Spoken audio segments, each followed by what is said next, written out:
ಹುಡುಕಾಟ ಪ್ರಾರಂಭಿಸಿದ್ದು within 2 hours ಒಳಗಡೆನೆ ಸೌಜನ್ಯ ಸಿಗ್ತಾಳೆ. ಆದ್ರೆ ಶವ ಆಗಿ ಅವಳ ಕೈಗಳನ್ನ ಅವಳದೇ ದುಪಟ್ಟ ಅಂಡ್ ID ಕಾರ್ಡ್ ಇಂದ ಮರಕ್ಕೆ ಕಟ್ಟಿರ್ತಾರೆ. And most brutal part is ಅವಳ ಯೋನಿ, ಅವಳ ಏನಿತ್ತು ಅದ್ರ ಒಳಗಡೆ 6 ಇಂಚ್ ಮಣ್ಣು ತುಂಬಿರ್ತಾರೆ. ಓ ಬಿಡಪ್ಪ, ನಮ್ ಪೊಲೀಸ್ ಅವ್ರಿಗೆ ತಮ್ಮ ಡ್ಯೂಟಿ ಮೇಲೆ ಎಷ್ಟೊಂದು ನಿಷ್ಠೆ ಇದೆ, ಒಂದೇ ದಿನದಲ್ಲಿ ಆರೋಪಿನ ಹಿಡಿದ್ಬಿಟ್ರಲ್ಲ ಅಂತ ಪೊಲೀಸ್ ಅವ್ರ ಮೇಲೆ ಫುಲ್ ಒಂಥರ ಹೊಗಳ್ತಾ ಇರ್ತಾರೆ.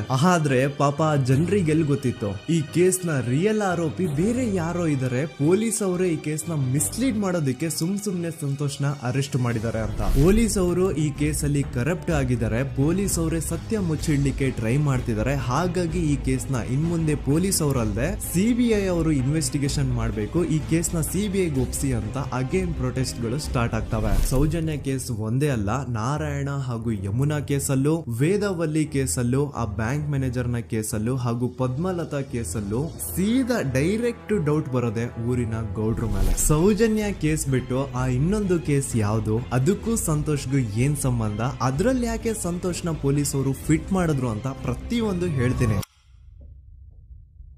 ನಾನು ಈ ಚಾನೆಲ್ ನ ಸ್ಟಾರ್ಟ್ ಮಾಡ್ದಾಗಿಂದ one of the most requested video ಬಂದು ಸೌಜನ್ಯ ಕೇಸ್ ಬಗ್ಗೆ. ಸರಿ, ನಮ್ ದೂತ ಸಭೆಯ ಪ್ರಜೆಗಳು ಇಷ್ಟೊಂದು ಕೇಳ್ತಿದಾರಲ್ಲ, ಈ ಒಂದು ಕೇಸ್ ಬಗ್ಗೆ ವಿಡಿಯೋ ಮಾಡುವ ಅಂತ ಸೌಜನ್ಯ ಕೇಸ್ ಬಗ್ಗೆ ನಾನು ರಿಸರ್ಚ್ ಸ್ಟಾರ್ಟ್ ಮಾಡ್ದೆ. ಅಂಡ್ ಟ್ರಸ್ಟ್ ಮೀ, ಎಷ್ಟೊಂದು ಕಾಂಪ್ಲೆಕ್ಸ್ ಈ ಒಂದು ಕೇಸ್ ಇದೆ ಅಂತಂದ್ರೆ ನನ್ ತಲೆನೇ ಕೆಟ್ಬಿಡ್ತು. ಬಟ್ ಡೋಂಟ್ ವರಿ, ನಿಮ್ಗಂತೂ ಪ್ರತಿ ಒಂದನ್ನ ತುಂಬಾ ಸಿಂಪಲ್ ಆಗಿ ಅರ್ಥ ಮಾಡಿಸ್ತೀನಿ. ಅನ್ಕೊಳ್ಳಿ, ಒಂದು ಊರು, ಆ ಊರಲ್ಲಿ ಒಂದು ಗೌಡ್ರ ಕುಟುಂಬ ಇದೆ. ಅಂಡ್ ಆ ಗೌಡ್ರ ಕುಟುಂಬ ತುಂಬಾನೇ ಪವರ್ಫುಲ್, ಲೈಕ್ ನಾವು ಮೂವೀಸ್ ಅಲ್ಲಿ ನೋಡ್ತೀವಲ್ಲ ಹಂಗೆ. ಸೊ ಗೌಡ್ರು ಊರು ಬಂದು ಧರ್ಮಸ್ಥಳ ಅಂತ, ಆ ಒಂದು ಊರಲ್ಲಿ ಇವ್ರಿಗೆ ಸಖತ್ ಕಂಟ್ರೋಲ್ ಇರುತ್ತೆ. ಈವನ್ ಅದೇ ಒಂದು ರೀಜನ್ ಅಲ್ಲಿ ಇರುವಂತಹ ಒಂದು ತುಂಬಾನೇ ಪಾಪ್ಯುಲರ್ ದೇವಸ್ಥಾನನು ಸಹ ಇವರೇ ಕಂಟ್ರೋಲ್ ಮಾಡ್ತಿರ್ತಾರೆ. ಆ ಒಂದು ದೇವಸ್ಥಾನ ಇಂದ ಈ ಗೌಡ್ರ ಕುಟುಂಬಕ್ಕೆ ಎಷ್ಟೊಂದು ದುಡ್ಡು ಬರ್ತಾ ಇರುತ್ತೆ ಅಂತಂದ್ರೆ, ಅದೇ ದುಡ್ಡಲ್ಲಿ ಇವರು ಬೇಜನ್ ಪ್ರೈವೇಟ್ ಪ್ರೈಮರಿ ಅಂಡ್ ಹೈಸ್ಕೂಲ್ಸ್ ನ ಸ್ಥಾಪನೆ ಮಾಡಿರ್ತಾರೆ, ಬೇಜನ್ ಪ್ರೈವೇಟ್ ಮೆಡಿಕಲ್ ಕಾಲೇಜಸ್ ಇರ್ತವೆ, ಅಂಡ್ ಬೇಜನ್ ಪ್ರೈವೇಟ್ ದೊಡ್ಡ ಹಾಸ್ಪಿಟಲ್ಸ್ ಇರ್ತವೆ. ಒಟ್ಟಲ್ಲಿ ಹೇಳ್ಬೇಕು ಅಂತಂದ್ರೆ ದುಡ್ಡಿನ ಸುರಿಮಳೆ ಇವ್ರಿಗೆ. ನೋಡಿ, ನಮ್ಮ ಭಾರತ ದೇಶದಲ್ಲಿ ಒಂದು ಕಾನೂನು ಇದೆ,